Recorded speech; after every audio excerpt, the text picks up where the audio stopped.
RJD अध्यक्ष लालू प्रसाद यादव को दिल्ली के एम्स में भर्ती कराया गया है। लालू यादव की हालत चिंताजनक बनी हुई है, जिसके बाद रिम्स मेडिकल बोर्ड ने लालू यादव को दिल्ली के एम्स शिफ्ट करने का फैसला किया। चारा घोटाले में सजा काट रहे लालू यादव का अब तक रांची के रिम्स में इलाज किया जा रहा था।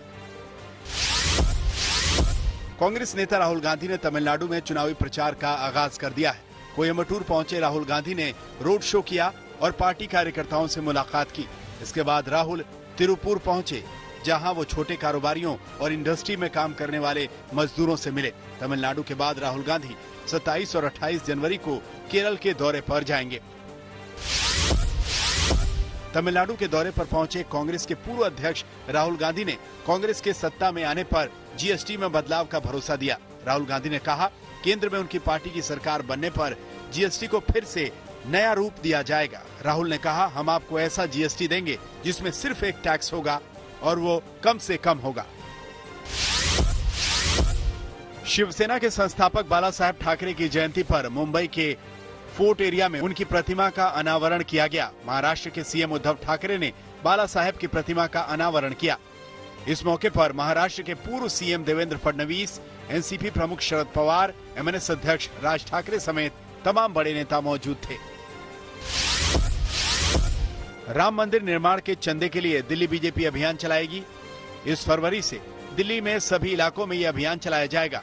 इस जन जागरण अभियान के तहत दानदाताओं को केंद्रीय मंत्री प्रकाश जावड़ेकर और दिल्ली बीजेपी के अध्यक्ष आदेश गुप्ता सम्मानित भी करेंगे। राम मंदिर के लिए यह जन जागरण अभियान 27 फरवरी तक चलाया जाएगा। दिल्ली की राउस एवेन्यू कोर्ट ने आप विधायक सोमनाथ भारती को साल 2016 में एम्स में सुरक्षाकर्मी की पिटाई के मामले में दोषी ठहराया है। कोर्ट ने सोमनाथ भारती को 2 साल की सजा सुनाई है। सोमनाथ भारती को जानबूझकर चोट पहुंचाने और सरकारी काम में बाधा डालने का दोषी ठहराया गया।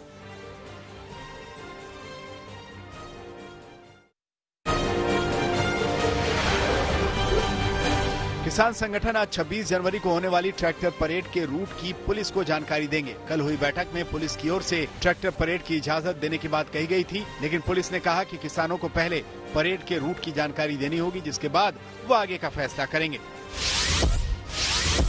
26 जनवरी को होने वाली ट्रैक्टर परेड के लिए किसान दिल्ली की तरफ कूच करने लगे हैं। पश्चिमी यूपी के अलीगढ़, अमरोहा समेत तमाम शहरों से किसानों का जत्था ट्रैक्टर से दिल्ली की ओर रवाना हो रहा है। ट्रैक्टर मार्च से पहले अलीगढ़ में किसानों ने रिहर्सल किया। वहीं अमरोहा से 50 ट्रैक्टर का काफिला दिल्ली की ओर रवाना हुआ। कृषि कानूनों के विरोध और किसान आंदोलन के समर्थन में राजभवन का घेराव कर रहे कांग्रेसी कार्यकर्ताओं पर पुलिस ने लाठियां बरसाईं। राजभवन की ओर बढ़ रहे कांग्रेसी कार्यकर्ताओं को पहले तो पुलिस ने रोकने की कोशिश की, लेकिन जब कार्यकर्ता नहीं माने तो पुलिस वालों ने लाठियां बरसानी शुरू कर दी। साथ ही कांग्रेसियों को तितर बितर करने के लिए वाटर कैनन का भी इस्तेमाल किया। गणतंत्र दिवस से पहले सुरक्षा बलों ने पाकिस्तान की बड़ी साजिश का खुलासा किया। जम्मू कश्मीर के कठुआ में अंतर्राष्ट्रीय सीमा पर बीएसएफ को 150 मीटर लंबी सुरंग का पता चला। बीएसएफ के आईजी ने बताया कि इस सुरंग की मदद से पाकिस्तान गणतंत्र दिवस से पहले आतंकवादियों की घुसपैठ की साजिश रच रहा था, जिसे नाकाम कर दिया गया। जम्मू कश्मीर के पुंछ में सुरक्षा बलों ने आतंकी ठिकानों का भंडाफोड़ कर दिया। आतंकियों ने पुंछ के जंगलों में यह ठिकाना बना रखा था। सुरक्षा बलों को आतंकियों के ठिकाने से भारी मात्रा में हथियार और गोला बारूद मिले हैं। आतंकियों की तलाश के लिए सुरक्षा बल आसपास के इलाकों में सर्च ऑपरेशन चला रहे हैं। गणतंत्र दिवस के मद्देनजर दिल्ली में सुरक्षा के कड़े इंतजाम हैं। पुलिस ने भीड़ भाड़ वाले इलाकों और प्रमुख बाजारों में गश्त बढ़ा दी है। कृषि कानून के खिलाफ हो रहे प्रदर्शन और किसानों के ट्रैक्टर मार्च को देखते हुए भी पुलिस प्रशासन अलर्ट पर है। सीमा पर जारी तनाव के बीच आज चीन से कमांडर स्तर की 9वें दौर की बातचीत होगी। इस बातचीत से पहले वायुसेना प्रमुख आरकेएस भदौरिया ने बड़ा बयान दिया है। वायुसेना प्रमुख ने कहा कि सीमा पर चीन अगर आक्रामक होता है तो भारतीय सेना भी आक्रामक होगी।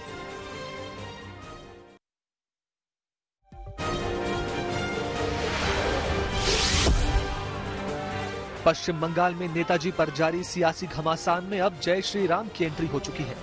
विक्टोरिया मेमोरियल में पराक्रम दिवस के कार्यक्रम में जय श्री राम के नारों पर ममता बनर्जी भड़क गई, जिसके बाद ममता का गुस्सा मंच से निकला। दीदी ने बीजेपी पर बेइज्जती करने का आरोप लगाया, वहीं भाषण देने से इनकार कर दिया। मेरे को तो लगता है कि गवर्नमेंट का प्रोग्राम का कोई डिग्निटी होना चाहिए। एक गवर्नमेंट का प्रोग्राम है, कोई पॉलिटिकल पार्टी का प्रोग्राम नहीं है, और पॉलिटिकल पार्टी का और गवर्नमेंट पब्लिक का प्रोग्राम है।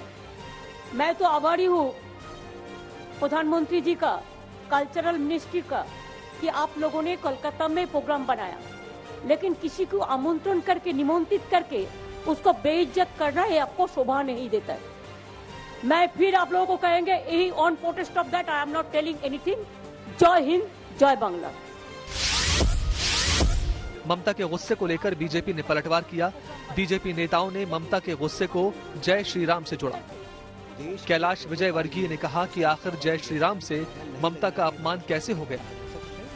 वहीं केंद्रीय मंत्री बाबुल सुप्रियो ने भी दीदी पर निशाना साधा।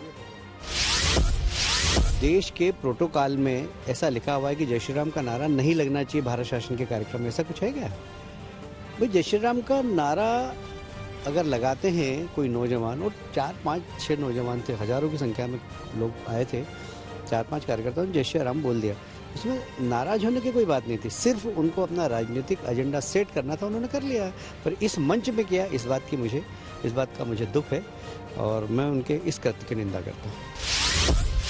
नेताजी के ऊपर कोई प्रोग्राम, और इससे इतना भव्य प्रोग्राम विक्टोरिया मेमोरियल जैसी जगह में हो रही है। ममता दीदी तो यहाँ के चीफ मिनिस्टर हैं, तो इस प्रोग्राम को आप अगर राजनीतिक प्रोग्राम बोलेंगे तो ये बहुत दुखद बात है। नेताजी मेरे ख्याल से सारे पॉलिटिक्स के ऊपर है, और वहाँ पे मैं आपको बार बार बोल रहा हूँ कि नारेबाजी जो है कहीं पे भी हो सकता था। यहाँ पे कोई तृणमूल, बीजेपी, सीपीएम बोल के किसी को इनवाइट थोड़ी किया गया था। जय श्री राम पर मचे सियासी घमासान के बीच कांग्रेस भी दीदी के बचाव में आई। एक तो बंगाल के मुख्यमंत्री हमारे मुख्यमंत्री भी है। कांग्रेस ने बीजेपी पर धर्म के नाम पर सियासत करने का आरोप लगाया। वहीं कार्यक्रम में ममता की अनदेखी को लेकर बीजेपी पर हमला किया। पराक्रम दिवस पर पीएम मोदी ने सिक्का और डाक टिकट जारी किया। वहीं हावड़ा कालका मेल का नाम नेताजी एक्सप्रेस करने का ऐलान किया। इस दौरान पीएम मोदी ने आत्मनिर्भर भारत की सरकार के प्रयासों को नेताजी के सपनों से जोड़ने की कोशिश की।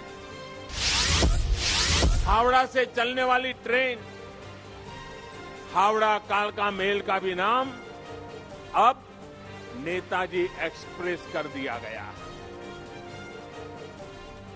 देश ने यह भी तय किया है कि अब हर साल हम नेताजी की जयंती यानी 23 जनवरी को पराक्रम दिवस के रूप में मनाया करेंगे। पश्चिम बंगाल में सियासी हिंसा खत्म होने का नाम नहीं ले रही। नॉर्थ 24 परगना में एक शख्स की हत्या हो गई, जिसे टीएमसी अपना कार्यकर्ता बता रही है। वहीं हुबली में सुभाष जयंती पर टीएमसी और बीजेपी कार्यकर्ता आमने सामने आ गए। सड़कों पर जमकर हंगामा हुआ, पोस्टर फाड़े गए, जिसके बाद इलाके में तनाव का माहौल हो गया।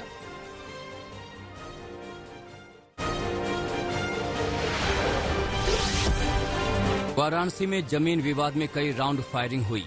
लंका थाना क्षेत्र में बदमाशों ने एक शख्स को गोली मार दी, जिसके बाद उसे बीएचयू के ट्रॉमा सेंटर में भर्ती कराया गया। पुलिस ने इस मामले में एक आरोपी को हिरासत में लिया है। एक ही दिन में वाराणसी में ये दूसरी घटना है। पहली घटना चौबेपुर थाना क्षेत्र में हुई, जहां 2 लोगों में आपसी रंजिश में गोली चली थी। ऐसी घटनाओं ने पुलिस के काम करने के तरीके पर सवाल उठा दिए हैं। धनबाद में नशे में धुत एक शख्स ने 2 महिलाओं पर हमला कर दिया। धारदार हथियार से हमले में एक महिला की मौत हो गई, जबकि दूसरी गंभीर रूप से घायल हो गई। वारदात शहर से करीब 60 किलोमीटर दूर रांगाडीह गांव की है। बताया जा रहा है कि वारदात के बाद आरोपी शख्स ने खुद को पुलिस के सामने सरेंडर कर दिया। गुस्साए लोगों ने आरोपी शख्स के घर में आग लगा दी। हालात को देखते हुए पूरे क्षेत्र को छावनी में बदल दिया गया है। बिहार के सहरसा में पुलिस ने 3 शातिर लुटेरों को गिरफ्तार किया है। इन लुटेरों के पास से कई हथियार और करीब 2 लाख रुपए भी बरामद किए हैं।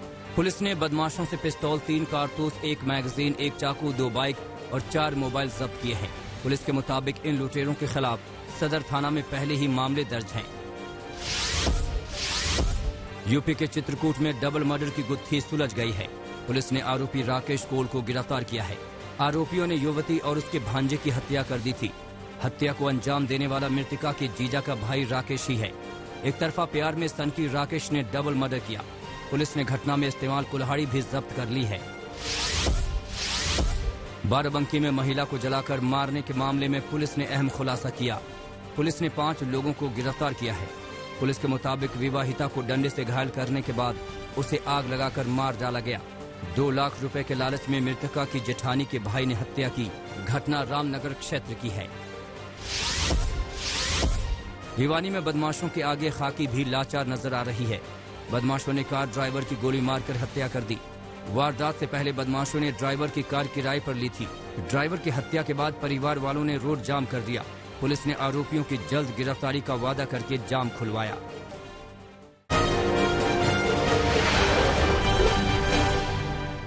गुजरात के मोरबी में 7 साल की बच्ची से दुष्कर्म के बाद हत्या के मामले में एक शख्स गिरफ्तार किया गया। कुछ दिनों पहले बच्चे की किडनैपिंग के बाद लाश मिली थी। एक फैक्ट्री में काम करने वाले शख्स ने गुमशुदगी की रिपोर्ट लिखवाई थी, जिसके बाद जब पुलिस ने जांच की तो बच्ची की लाश मिली। फॉरेंसिक रिपोर्ट के आधार पर पुलिस ने दुष्कर्म और हत्या मामले में जांच शुरू की तो उसी फैक्ट्री में काम करने वाला शख्स पकड़ा गया, जिसमें मृतका का पिता काम करता है। एमपी के सागर में एक जवान के खिलाफ दुष्कर्म का मामला दर्ज किया गया है। पुलिस के मुताबिक सेना में जवान आरोपी एक विधवा महिला के घर में किराए पर रहता था। आरोपी ने खुद को कुंवारा बताकर महिला से रिश्ते बनाए और शादी का प्रस्ताव भी दिया, लेकिन जब सागर से आरोपी का ट्रांसफर जम्मू हो गया तो वो मुकर गया। इसके बाद पीड़िता ने केस दर्ज करवाया। फिलहाल पुलिस आरोपी जवान की गिरफ्तारी नहीं कर सकी है। मध्य प्रदेश के सतना में पब्लिक ने साधु की जमकर पिटाई कर डाली। गांधी चौक पर साधु 2 बच्चों को अपने कंबल में छिपाकर बैठा था और भागने की फिराक में था। जब स्थानीय लोगों को इसकी जानकारी मिली तो पहले सख्ती से पूछताछ की। उसी वक्त बच्चों के घरवाले भी मौके पर पहुंच गए। लोगों ने पुलिस को सूचना दी। पुलिस ने आरोपी बाबा को हिरासत में ले लिया है। पीलीभीत में मंदिर परिसर में साधु की हत्या से इलाके में हड़कंप मच गया है। साधु की लाश क्षत-विक्षत हालत में मिली। एसपी ने जल्द आरोपियों को गिरफ्तार करने के लिए पुलिस को निर्देश दिए हैं। मृतक साधु की उम्र महज 25 साल थी, जो नागा साधु के रूप में झोपड़ी बनाकर मंदिर में पूजा करता था। रात के अंधेरे में बदमाशों ने साधु पर हमला कर दिया और जमकर पिटाई की। चोट की वजह से साधु ने दम तोड़ दिया। पुलिस ने अज्ञात के खिलाफ केस दर्ज किया है। यूपी के ललितपुर में एक दलित शख्स ने पुलिस पर मारपीट का आरोप लगाया है। पीड़ित के मुताबिक बार थाने के अंदर उसे बांधकर मारा पीटा गया। उसने पुलिस पर रुपए छीनने का भी आरोप लगाया है। पारिवारिक विवाद के बाद पीड़ित शिकायत लेकर थाने गया था, जिसके बाद उसे पूरी रात वहीं बंद रखा गया। पीड़ित के परिवार वालों ने सब इंस्पेक्टर रंजीत, कांस्टेबल गौरव और एक होमगार्ड पर पीटने का आरोप लगाया है। तालबेहट सीओ पूरे मामले की जांच कर रहे हैं। शाहजहांपुर में गन्ना तौल सेंटर के चौकीदार की हत्या का मामला सामने आया है। बदमाशों ने लूट के बाद हत्या की। बाद में गन्ना तौल सेंटर से ट्रैक्टर ट्रॉली भी ले गए। पुलिस का दावा है कि इस मामले में जल्द ही खुलासा किया जाएगा। इस बीच मृतक रामनाथ के परिवार ने किसी से भी रंजिश की बात को इनकार किया है।